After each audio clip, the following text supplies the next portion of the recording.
Good morning, my dear children. Welcome to the biology class. Last class we discussed about how the respiration occurs in the human beings. I'll explain all the parts. It starts from the nose and it ends with the lungs. Okay, then and we discussed about the different parts which are present in the nose. Nose ends up, the starting point is called as a nostril. Just let me brief out and then I'll start today's topic. At the starting points we discussed about, there are the external nostrils, a pair, and ends with then internal nostrils.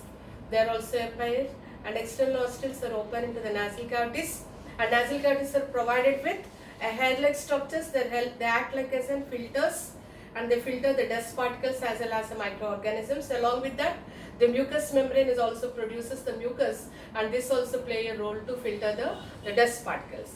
Now the air moves to the next part, that is called as a pharynx. Pharynx is a common passage for both the air and the food. And food, it goes to the esophagus in the digestive system. In the respiratory system, air moves to the next part, that is called as a larynx through trachea. Okay, and the next part we discussed about as larynx. It is also called as sound box. The main function of the larynx is it gives the phonation to our words. Or we can also say that the maintenance of the volume, the low pitch and high pitch, it depends upon this, the vocal cords, and then nothing but we'll call it as a larynx, voice box. And in between the pharynx and larynx, we discussed the special part that it is called as a glottis. At the top of the glottis, there is a flap. It is made up of with a cartilaginous material called as an epiglottis. It prevents the food particles to reach us into the larynx. Okay, now larynx is open into the next part called as a trachea. It's also called as a windpipe. Windpipe is made up of with C-shaped cartilaginous rings, and these cartilaginous rings prevents the trachea from collapsing. In the chest cavity, what will happen to the trachea? And trachea is divided into two branch-like structures called as an bronchi, and bronchi enter into a pair of the lungs, and each bronchi, what will happen? Divides and redivides, and this redivided structure is connected with a balloon or the bunch-like structure called as alveoli. Alveoli is made up of with the blood capillaries, and which is helpful for exchange of the gases. Till there we discussed in the last class, and today class, this is a 2 marks, the short note, structure of lungs. How this structure, let me explain. Structure of lungs. Okay. How many lungs are present means a pair of lungs are present. How many? A pair of lungs are present. And where they are present? Where they are present means they are present in the chest cavity, or we can also call it as thoracic cavity. Thoracic cavity. Okay, or we can say that all the sides lungs are get protected by the special structure that we'll call it as a rib cage. Okay, yes. Yeah, I hope you know that the structure in between the lungs, which organ is present? Yes, the heart is present, that we are going to study in the next class. Okay, the rib cage protect the lungs from all the sides. How these lungs will be means, these are just like as a bag-like structures, or we can also say that they are like as a sac-like structures. Bag-like or sac-like structures. The main structure or nature of this lungs is that elastic in nature. Because of this elasticity only, during inhalation, we can all experience that on the chest cavity expands, and followed by there is a thick membrane like structure that we'll call it as a diaphragm. This we'll call it as a diaphragm.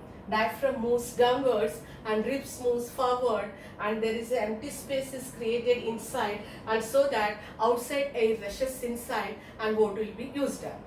Okay, when I explain about the mechanism, I'll say once again clearly, they are elastic in nature. They can expand and they can contract. Contractions and expansions. Okay, contractions and the relaxations.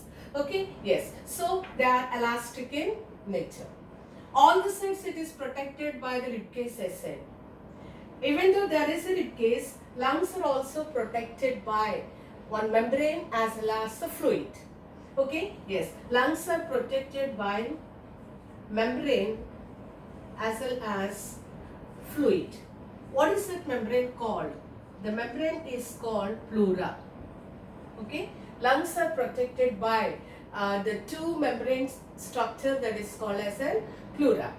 Whenever there is a two membranes, we can say that one is an outer and another one is an inner membrane. In between, they of course, just if you think this is an outer, this is an inner, in between this, what is it? We can see there will be the gap. That gap is filled with a fluid. That fluid is called as a pleural fluid. Okay, the gap is called as pleural fluid. What is the main function of this pleural fluid? Means it protects the lungs from external shocks. Okay, yes. So let me just draw a rough diagram and explain. And this is the larynx. Okay, larynx is open into the windpipe. Windpipe is provided with C-shaped cartilaginous rings that prevent trachea from collapsing. And in the chest cavity, lungs are split in, bronchi is split into two branches. They are called as left bronchi and right. This is right and right bronchi and the left bronchiole. Okay, yes, now this bronchi is entered into a pair of sac-like structures. We'll call it as lungs. Okay, here while you're drawing, you have to observe a slight variation. Right lung all the time is larger than the left lung. How you can say it is a larger and why it is a larger? This is an application question. How you can say this is a larger means the right lung is made up of with only the two lobes. Okay, this is the right lung and this is the left. Right lung has larger asset. This is the larger. Okay, yes. Why this is a larger means it is made up of with three lobes. This is the first lobe and this is the second lobe and this is the third lobe. Whereas coming to the left lung, it is the smaller. Okay, first this is the first lobe and this is the second lobe. Only the two lobes.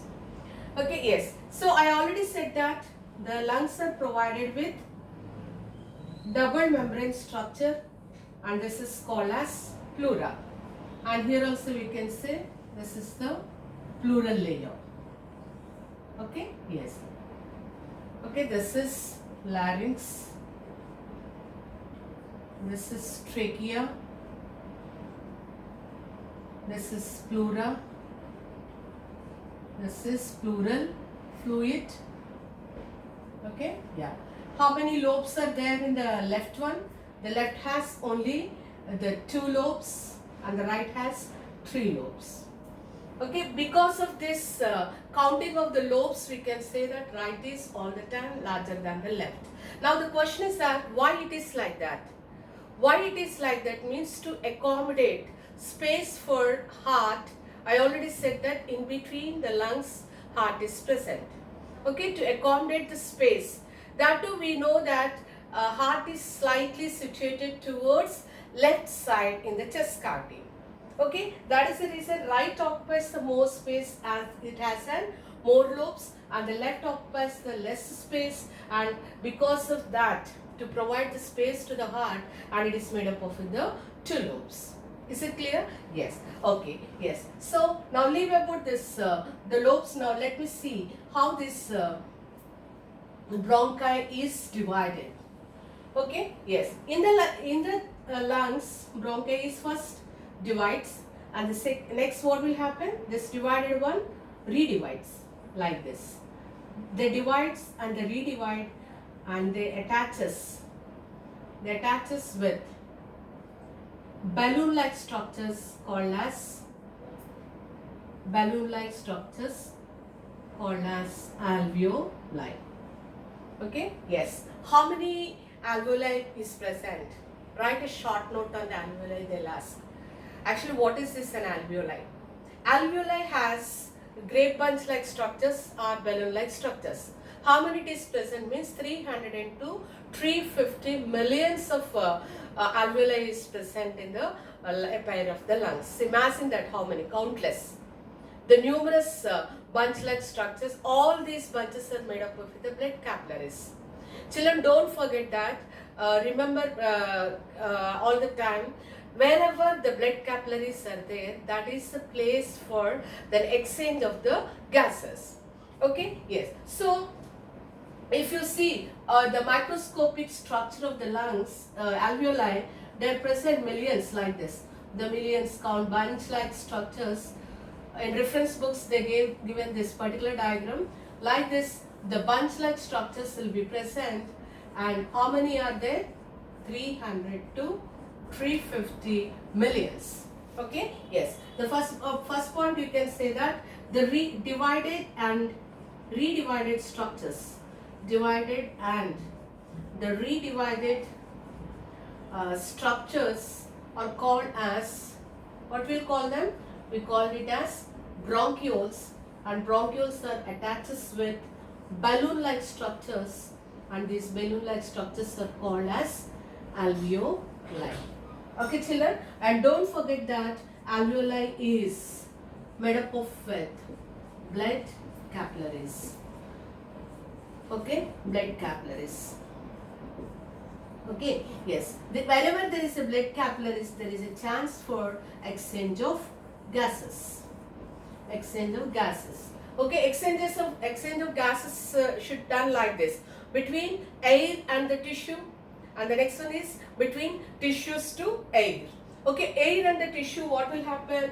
The useful gas called as O2 will be utilized.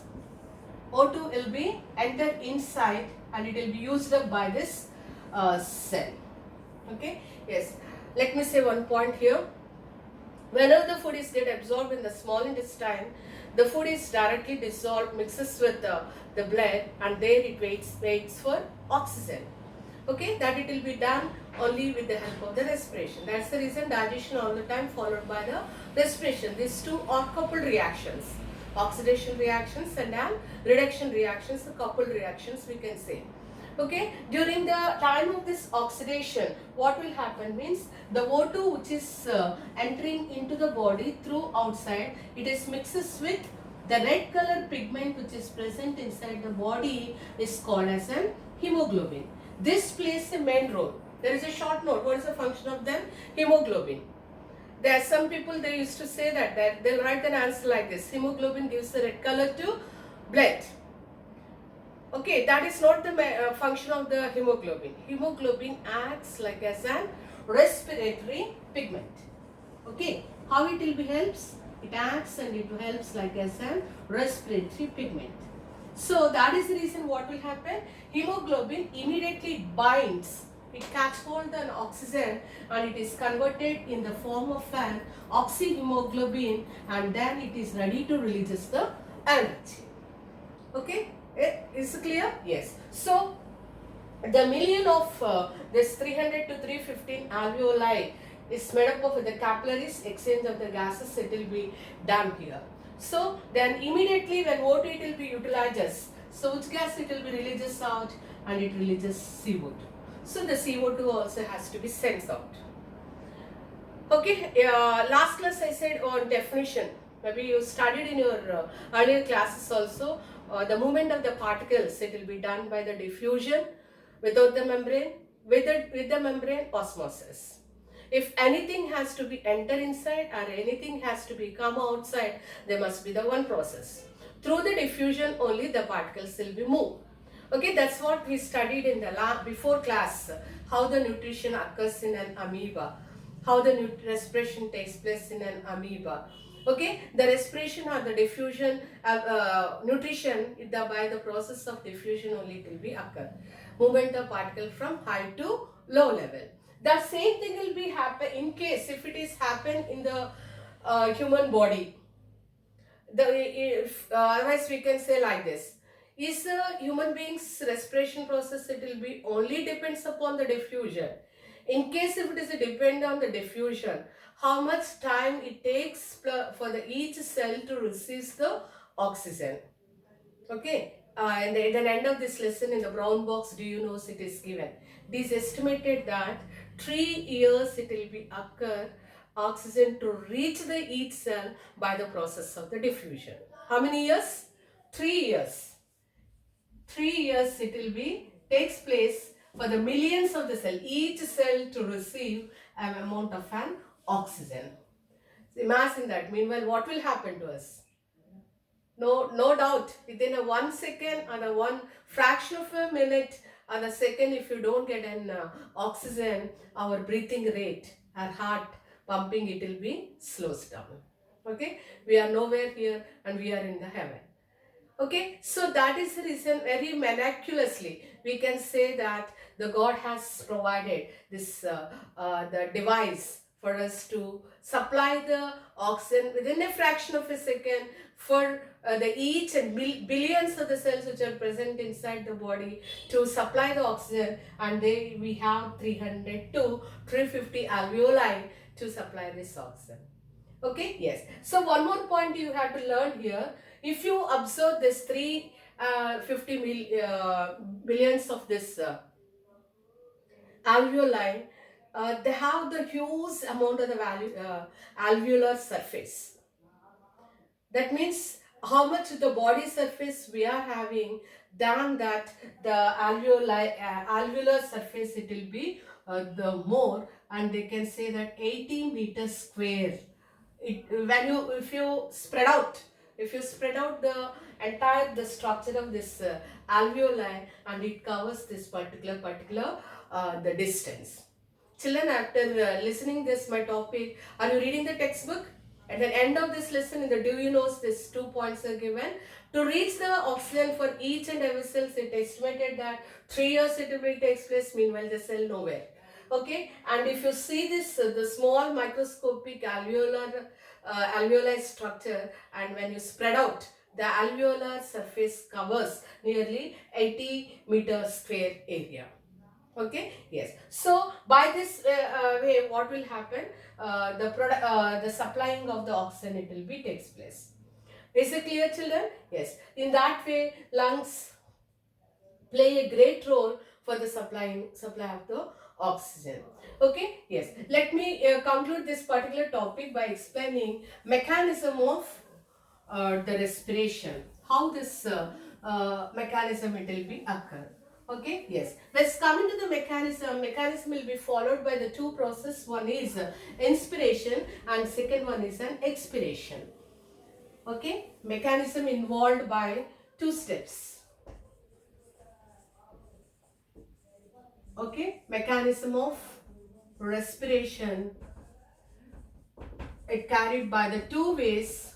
The one is inspiration and the second one is expiration. Second step is expiration. Yes. What will happen during inspiration and expiration? Okay. Yes. Let me explain by giving a small diagram. And this is, you think this is a thoracic cavity. Okay. During inspiration, nothing but inhalation and exhalation. Just everybody just have a feel it. If you inhale air like this, what is happening? Your body cavity is expanding. Okay, your body cavity or the thoracic cavity expands like this. When the thoracic cavity expands like this one we'll call it as a diaphragm. Okay, the children, what is diaphragm? Where it is present? 1 mark question they'll ask. The diaphragm present in between the digestive system and the respiratory system. It separates above the abdomen. It will be present. So whenever we inhale the air, your chest cavity expands and it pulls the diaphragm the downwards. Okay, it comes downwards. Okay, which one is coming downwards? Diaphragm is moving downwards. When the diaphragm moves downwards, and immediately what will happen? Rib cage move forward. So here we can see the rib cage. The rib cage, it goes forward, and so here the space inside this thoracic cavity, it will be more. Okay, when it is more, we can say the less pressure or the less amount of the gases it will be present. So outside gases it will be more. At that time immediately outside gases it will be rushes inside. Especially during the respiration we have to speak only about the oxygen. That is during the inspiration. Okay, yes. Next followed by the expiration. When you release the gas out, what will happen? Your body comes to relaxed position. When it is relaxed position, immediately diaphragm goes above. So diaphragm moves. Here it is downwards, no? So here what will happen? Diaphragm moves forwards. Okay, when diaphragm moves forwards and immediately what will happen? Rib cage move backwards. Here it went forward and here the rib cage is moving backwards. And when it is backward or automatically diaphragm moves above. Then what will happen? Inside the space it will be less. When the space is less, automatically the pressure is more. Which gas will be here? The CO2 pressure it will be more here. And outside it will be only 0.03 percentage, but inside more than 4 percentage it will be present. So the particle will be moved from higher level to lower level. Here it is higher and here it will be lower, so oxygen reaches here. And here concentration of oxygen, carbon dioxide is high, and so here it will be low and automatically it will be rushes out from the alveoli lungs to bronchi, bronchioles, bronchi, trachea to larynx, larynx to pharynx, and nostrils and nose, and CO2 will be ends out. So that's all, children. In such a way the mechanism of respiration it will be takes place in human beings, and almost I covered all the topics here. If I left anyone, just when the school reopens we'll go through that each and every topic. Children, please read the textbook and make a note all the key points what I am giving and write, and just again we'll meet on Monday class, so that at that time I'll start the new topic, transport system. All the best. That's all. Bye.